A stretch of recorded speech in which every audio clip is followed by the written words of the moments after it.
Acompanhe agora mais um tema doutrinário do Evangelho de Jesus.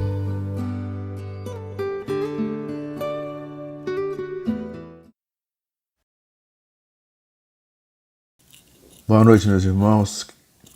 Que a paz de Jesus, o nosso Mestre, se faça em nossos corações, nos amparando, fortalecendo e assistindo, ajudando-nos na nossa caminhada, na nossa jornada.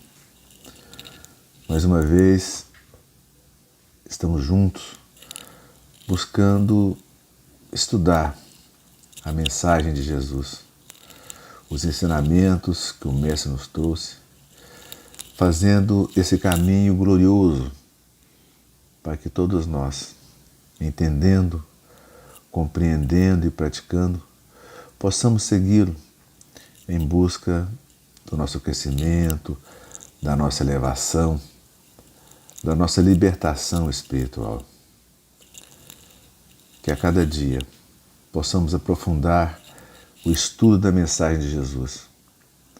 Cada vez que lemos, cada vez que estudamos, novos conceitos surgem, a nossa mente passa a perceber detalhes, nuances, muitas vezes palavras que passaram desapercebidas em outras ocasiões, em outros estudos, mas que agora ganham outro significado, em face já dos conhecimentos que nós vamos adquirindo, da maturidade espiritual que vamos apresentando, do nosso desejo de aprender, nosso desejo de entender para trabalhar e servir melhor. Hoje nós vamos continuando o estudo. Estamos no capítulo 7 do Evangelho segundo o Espiritismo, Bem-aventurados os pobres de espírito, e no item 3 a 6, aquele que se eleva será rebaixado. Jesus vai iniciar o seu trabalho quando ele vem da Galileia até o Jordão para ser batizado por João Batista. É quando então ele, na fase adulta, como nos narra o evangelista Mateus em seu evangelho, dá início ao seu trabalho. Jesus então cumpre as profecias e vai então ser batizado por João Batista. E quando ele é batizado, existe aquele fenômeno que aparece aquela voz, aquela pomba, dizendo que aquele era o meu filho. Esse Espírito que ali se manifesta, depois leva Jesus até o deserto, onde ele vai ficar por 40 dias e 40 noites em jejum, em meditação. E narra também o Evangelho que é neste momento, nesse final desse jejum, desses 40 dias, em que Jesus é tentado pelo diabo. Nós sabemos que trata-se de uma parábola, porque o diabo, como figura, não existe. E que o Espírito, na condição de Jesus, não daria brechas, condições, para que espíritos de nível, de condição espiritual inferior, pudessem vir perturbá-lo ou obsidiá-lo. Trata-se apenas de uma parábola para nos alertar dos riscos que nós temos quando nós deixamos que o nosso coração, o nosso sentimento, fuja da simplicidade. Quando nós buscamos o orgulho, quando nós buscamos arrebanhar as coisas do mundo material, as conquistas materiais, todas essas situações de poder, de glória e de mando são situações que estabelecem conexões com espíritos nas mesmas vibrações. E esses espíritos podem nos levar a desequilíbrios, a perturbações e a processos evolutivos, atrapalhando e dificultando a nossa caminhada. Jesus, então, após sair do deserto, ele fica sabendo que João Batista fora preso. E ele decide então retornar para a Galileia. E agora ele não volta mais para Nazaré. Ele volta para a região próxima ao mar de Tiberíades. Volta para aquela região de Cafarnaum, onde ele vai se estabelecer. E Jesus então começa a fazer as suas pregações e, caminhando na beira do mar da Galileia, ele encontra 2 pescadores, Pedro e seu irmão André, e os convida para serem pescadores de homem. Eles imediatamente o seguem. Mais à frente, ele encontra os filhos de Zebedeu e Salomé, Tiago e João, e faz também para eles o convite para que possa acompanhá-los. Tiago e João são jovens, valorosos, apaixonados, que já ouviram falar de Jesus, porque eles já estavam seguindo João Batista e imediatamente aceitam o convite do Mestre. Chegam em casa radiantes e contam a novidade para Salomé, a sua mãe, a respeito do encontro que tiveram com o Mestre. A mãe, muito reservada, fica satisfeita, fica feliz com a notícia dada pelos filhos. Ela já ouvira Jesus na véspera, tinha tido contato com o Mestre e também estava impressionada por ele. E passou então a pensar e a meditar.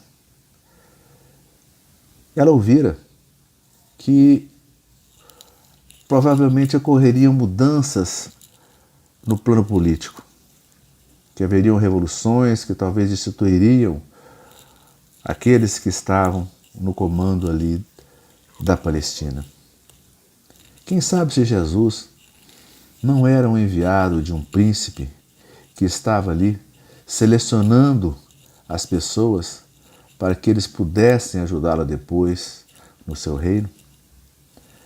Será que Jesus não estava buscando aqueles elementos mais capazes? E nesse caso, os seus filhos, então, será que não mereceriam um cargo junto a Jesus, junto a esse príncipe nesse novo reino que poderia surgir? Pensando em tudo isso, Salomé então resolve dirigir-se no outro dia a Jesus. E chegando junto ao Mestre, ela o interpela e diz para ele: "Que queres?" pergunta Jesus. "Manda", disse ela, "que estes 2 meus filhos tenham assento no teu reino, um à tua direita e outro à tua esquerda." Salomé demonstra aquilo que nós muitas vezes encontramos no mundo: o desejo do poder, a vaidade, a vontade de mandar, de possuir, a busca dos recursos para o mundo material, embora ainda ela não tenha a maturidade, a condição do entendimento do que seja o plano espiritual. E Jesus então vira para ela e diz: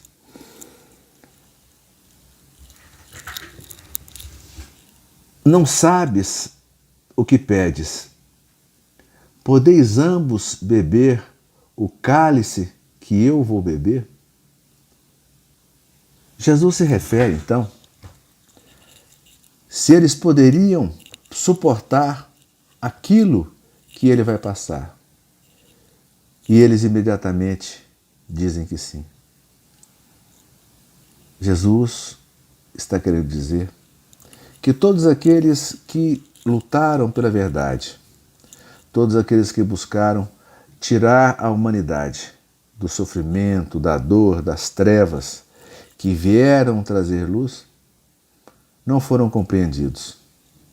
Foram vencidos pelos interesses materiais. Foram vencidos por aqueles que detinham o poder e o mando.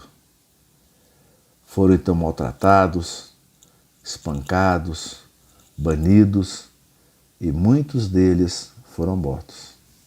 E que era esse o futuro que Jesus previa.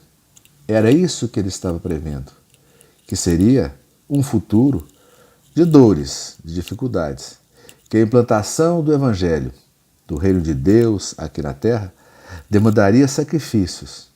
E se eles então estariam dispostos a aceitar esse sacrifício. E nós vemos então que eles se mostraram aptos para este trabalho. João, que era um rapaz mais novo do que Tiago, conhecido como Tiago Maior, para separar, para diferenciar de outro Tiago, também apóstolo, que é chamado Tiago Menor. Aquele Tiago que nós vamos encontrar quando Paulo chega na casa do caminho. E nós lembramos que Paulo, quando passa por lá, ele tem muita dificuldade na convivência com Tiago Menor. Porque Paulo vinha renovado. Paulo, que saíra do judaísmo, estava notando que na casa do caminho, por influência de Tiago, o judaísmo ainda estava presente.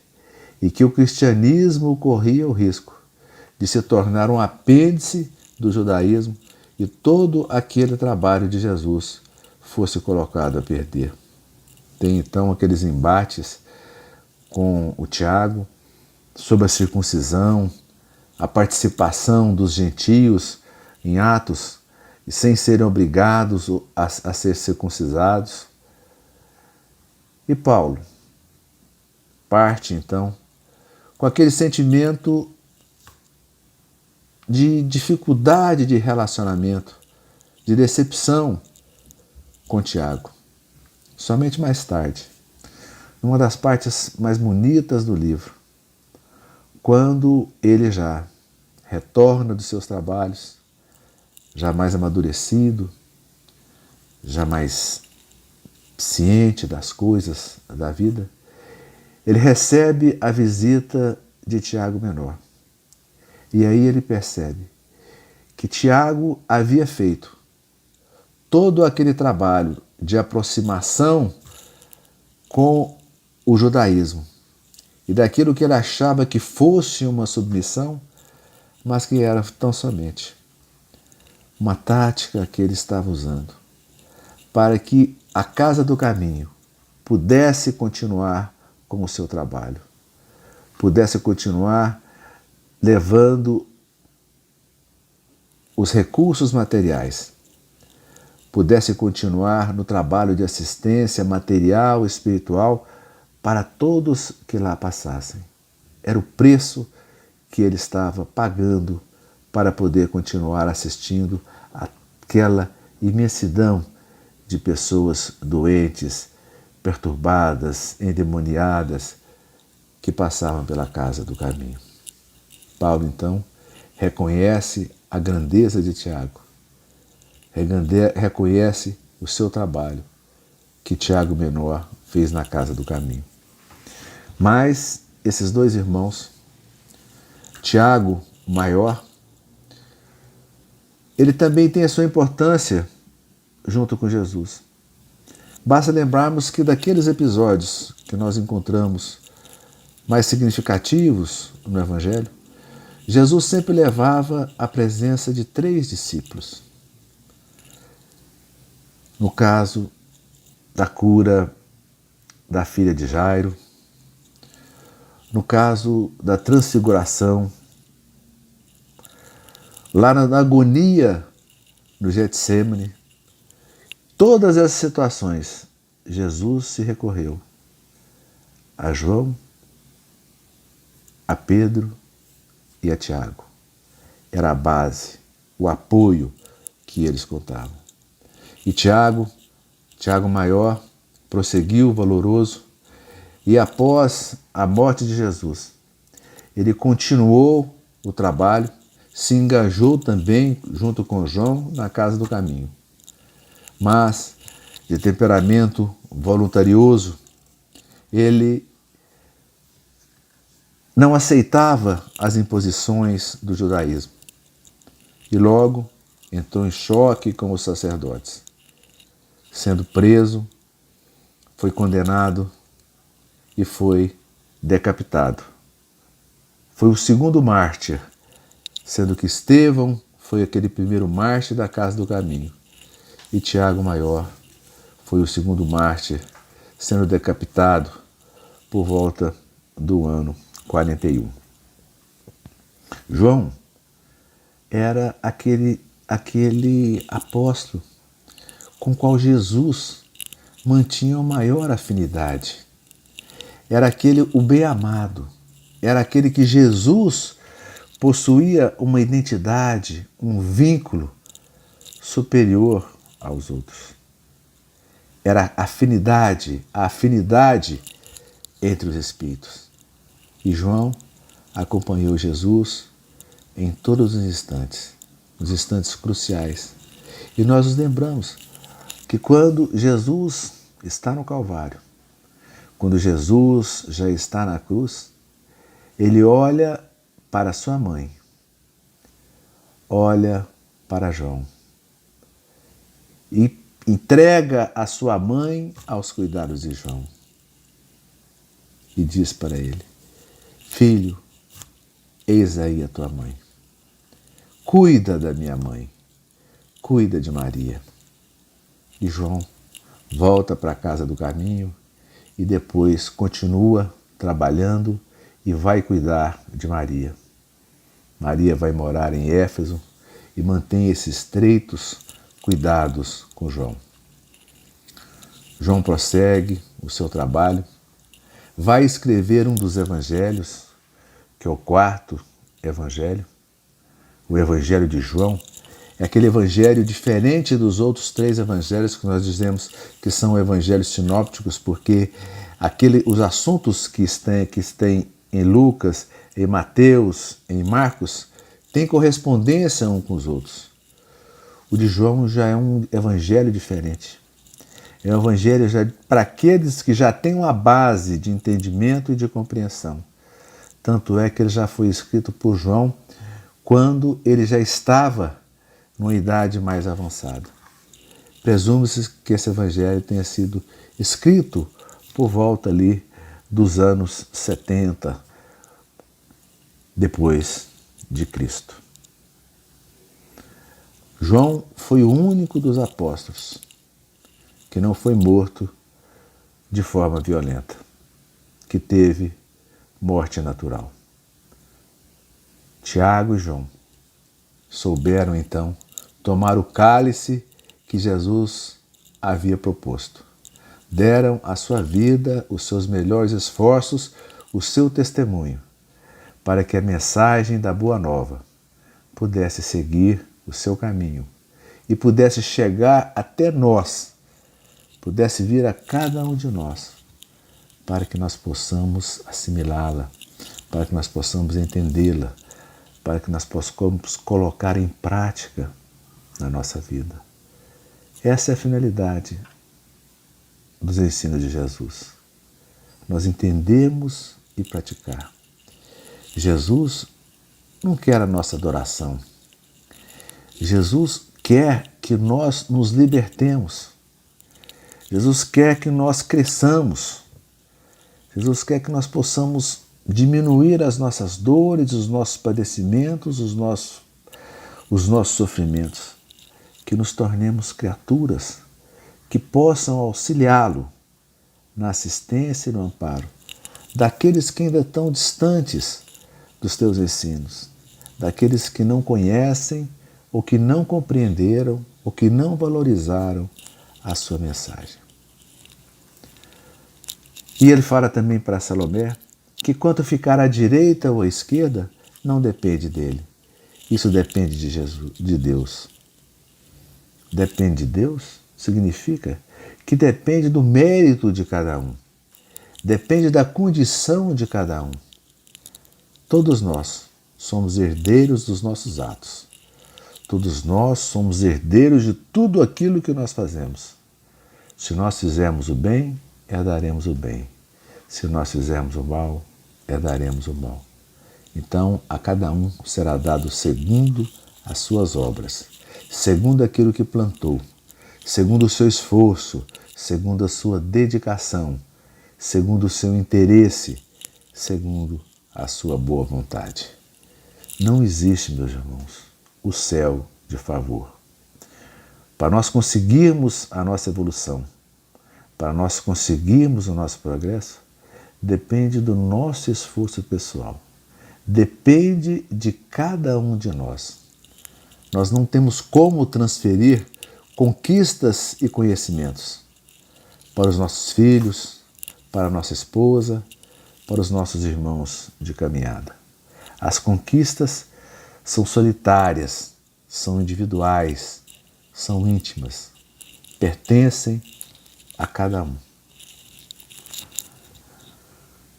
Era comum entre as pessoas daquela época as mães levarem os filhos para Jesus, para que Jesus pudesse abençoá-las, para que Jesus pudesse ficar com elas e transmitir as suas boas vibrações e até os seus conhecimentos para essas crianças. Mas muitas vezes os apóstolos, no afã de proteger Jesus, de deixá-lo que ele pudesse descansar, afastavam essas crianças. E Jesus então falou que deixai vir a mim as criancinhas, porque delas é o reino dos céus. As crianças das crianças é o reino dos céus. Em determinada ocasião, os discípulos se aproximaram de Jesus e perguntaram a ele: Senhor, quem é o maior no reino dos céus? A gente acha que Jesus deve ter sofrido, com a situação dessa, porque eles não entenderam ainda a sua mensagem, não entenderam o seu ensino. Então ainda há muito que burilar nesses discípulos, há muito ainda que educar, ainda há muito que ensinar. E Jesus, que não perde a oportunidade, didaticamente ele chama uma daquelas crianças que estavam ali perto e fala: digo-vos em verdade, que se não vos converterdes e tornardes quais crianças, não entrareis no reino dos céus. Então, para que nós possamos adentrar no reino dos céus, é preciso então que nós nos tornemos como crianças. Esse termo reino dos céus, ele é recorrente nas passagens de Jesus. E o que vem a ser esse reino dos céus? Nós podemos entender o reino dos céus de duas maneiras, de uma maneira objetiva e de uma maneira subjetiva. De uma maneira objetiva, nós vamos entender como o reino dos céus, como o universo, a imensidão cósmica, os diversos, os milhares, milhões, bilhões de mundos que existem. Mundos esses que são habitados por espíritos em diferentes fases da sua atividade, da sua maturidade espiritual. Mundos distosos, mundos felizes, mundos regeneradores, mundos de expiações e provas, mundos primitivos. Então, nós temos diferentes mundos. E nesses mundos, existem tanto a alegria, a felicidade, quando existe a dor e o sofrimento. Existe o pranto e o ranger de dentes. Aquele que muitas vezes Jesus se refere, tal como na parábola do joio e do trigo, tal como na parábola da rede, onde o pescador passa a rede e depois eles recolhem os peixes e começam a fazer a seleção dos bons peixes daqueles peixes que não são bons, em cestos diferentes.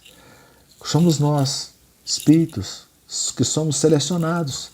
Somos selecionados no plano individual em cada desencarnação, que nós iremos para uma condição no plano espiritual melhor ou uma condição espiritual menos feliz, de acordo com aquilo que nós vivemos, de acordo com aquilo que está na nossa mente, de acordo com aquilo que nós vivenciamos, de acordo com aquilo que nós praticamos durante a nossa existência. Seremos recolhidos às colônias espirituais, seremos assistidos nessas colônias, ou muitas vezes seremos atraídas para as zonas umbralinas, porque lá está o nosso interesse. Foi lá que nós fizemos as nossas conexões, lá que a nossa mente está ligada. Então somos nós que criamos o nosso céu ou esse é o nosso inferno. Então, no mundo objetivo, seria esse, os diferentes mundos. No mundo subjetivo, o reino dos céus, que Jesus nos fala, é aquele estado de plenitude, é aquele estado de paz, aquele estado de harmonia, que nós só obteremos quando nós pacificamos a nossa consciência, através do dever retamente cumprido, ou quando nós nos adequamos às leis de Deus, leis essas que estão na nossa consciência, que nos acompanha todas as vezes que nós infringimos a lei de Deus, a nossa consciência nos acusa e nós nos desequilibramos. E daí advém toda a dor, sofrimento, dificuldades, expiações, reparações, porque haveremos de passar. Quando nós desenvolvemos esse estado de plenitude, de paz, de harmonia, nós não ficaremos isentos das dores, das dificuldades, dos problemas que o mundo nos dá. Porque aqui nós estamos numa situação em que nós precisamos ser provados acerca daquilo que nós já adquirimos ou situações que nós temos que passar para nos educar, para que nós possamos aprender através da dificuldade e da dor, ou nós estamos reparando situações de existências passadas, erros de existências passadas. Então nós vamos estar sempre com a dor, com o sofrimento aqui na Terra, vamos estar sempre presentes. As tempestades virão, as dores virão, as aflições virão. Mas quando nós estamos equilibrados, nós podemos estar passando por isso, mas nós estamos sereno, nós estamos em harmonia, estamos em plenitude. Vamos conseguir desenvolver a fé, a esperança, a resignação e o equilíbrio e nos tornarmos então mais propícios a receber assistência, o amparo de benfeitores e de amigos espirituais. Assim, meus irmãos, nós podemos então viver no céu, o céu aqui na terra, a cada instante, a cada momento. Ou podemos viver no inferno que nós mesmos criamos, pelos nossos atos, pelos nossos gestos de agressividade, de intolerância, de possessividade, de apego demasiado às coisas materiais, da busca do poder, da busca desenfreada de todos os recursos para que nós possamos nos sobressair, quando nós alimentamos a vaidade, quando nós alimentamos o egoísmo. São situações em que nós estamos criando um inferno particular. Os humildes são aqueles que já fizeram a opção pelas coisas espirituais, pelo mundo espiritual, e que pouco valor dão às coisas materiais. Por sabermos que essas coisas são transitórias, são passageiras, e que realmente o que nos interessa são as coisas espirituais. E por isso Jesus nos dá um exemplo das crianças. Porque as crianças não têm maldade. A criança, ela perdoa. Muitas vezes o pai a corrige, o pai muitas vezes faz uma corrigenda, a contraria, mas depois de determinados momentos ela já esqueceu. Não guarda ódio, não guarda mágoa, não guarda ressentimentos. Está sempre ali bem disposta, está sempre alegre perante a vida. É a criança, é a criança. Ele não tem esse desejo de fazer o mal. É a pureza do coração. É esse estado que nós precisamos desenvolver. São esses recursos que nós precisamos buscar. Que nós muitas vezes somos rigorosos também com as pessoas que estão ao nosso lado, na nossa caminhada. Todos nós somos luz e sombra. Todos nós somos luz e sombra. Mais sombra, menos sombra, mais luz, menos luz. E muitas vezes os nossos irmãos do caminho, muitas vezes familiares, parentes, amigos, nós nos especializamos muitas vezes em ver só o lado sombrio, quando na verdade nós deveríamos valorizar somente o lado claro, o lado luz, seguindo aqueles ensinamentos de Jesus, quando ele nos diz que quando os nossos olhos forem bons, todo o nosso corpo será luz. Quando nós passarmos a ver o lado bom das pessoas, isso vai nos dar uma sensação de paz, de harmonia. Quando nós começarmos somente a ver o lado ruim das pessoas, isso vai denotar para nós a inveja, a maledicência, a maldade. Estaremos então colaborando para que as trevas possam continuar imperando. É preciso então que nós modifiquemos o nosso modo de ser, que nos tornemos crianças, crianças com as qualidades, com as virtudes que as crianças possuem, porque são essas qualidades, são essas virtudes que irão possibilitar que nós possamos alcançar o equilíbrio, nós possamos alcançar a serenidade, que é a verdadeira sensação de paz e de harmonia. É o céu que todos nós almejamos. Que Jesus, nosso Mestre, continue nos amparando, fortalecendo, nos assistindo na nossa caminhada, na nossa jornada, hoje e sempre. Obrigado.